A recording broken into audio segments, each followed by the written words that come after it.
Bonjour à tous, je suis Sylvia Brégé, criminologue et conférencière. Aujourd'hui, je vais vous parler de la série Netflix Le Jardinier, un thriller espagnol qui explore en 6 épisodes les méandres d'un tueur à gages, pas comme les autres. Mon fils, Elmer. Lui et moi avons eu un accident de voiture alors qu'il était âgé de 6 ans. Il est devenu incapable de ressentir la moindre émotion. Cela peut paraître atroce, certes, mais parfois, c'est un véritable atout. Dans cette série, nous plongeons dans une pépinière en Galice dirigée par une mère et son fils. Et derrière leur plantation, ils cachent un business de tueurs à gages. Le fils, Elmer, il est incapable de ressentir des émotions et cette froideur en fait un tueur efficace. Jusqu'au jour où il doit éliminer Violetta, une enseignante, et là, quelque chose va changer en lui. Mais qu'en est-il de la réalité derrière ce portrait d'un tueur sans émotion? C'est ce que l'on va voir tout de suite. Le personnage principal ne ressent plus aucune émotion à cause d'un accident de voiture qu'il a eu avec sa mère alors qu'il n'avait que 6 ans. Une zone clé de son cerveau qui régule l'empathie et la prise de décision a été endommagée.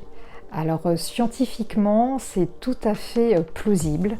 Des lésions peuvent entraîner une apathie émotionnelle ou au contraire un comportement totalement désinhibé. Et ça peut amener à devenir indifférent ou à agir de manière très impulsive. Mais peut-on devenir un tueur de sang-froid à cause de ça?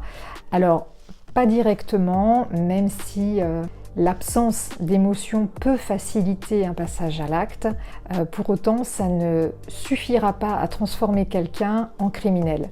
C'est souvent une combinaison de facteurs qui prédisposent au crime, que ce soit d'ordre génétique, social, environnemental ou psychiatrique.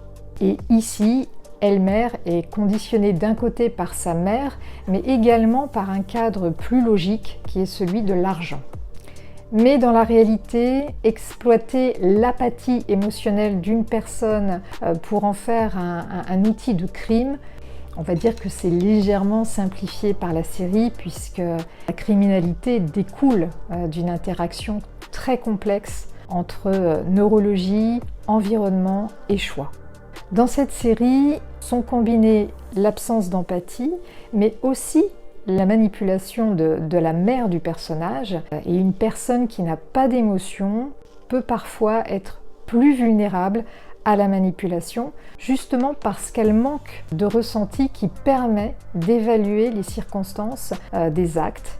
L'ambiance visuelle est intéressante avec les paysages pluvieux de la Galice.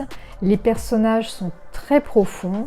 L'acteur qui incarne Elmer est excellent dans sa transformation, tout comme l'actrice qui joue sa mère, elle est tout à fait glaçante en femme et en mère manipulatrice. La série mêle suspense, romance toxique et tension familiale, donc je pense qu'elle est parfaite pour celles et ceux qui apprécient les thrillers psychologiques.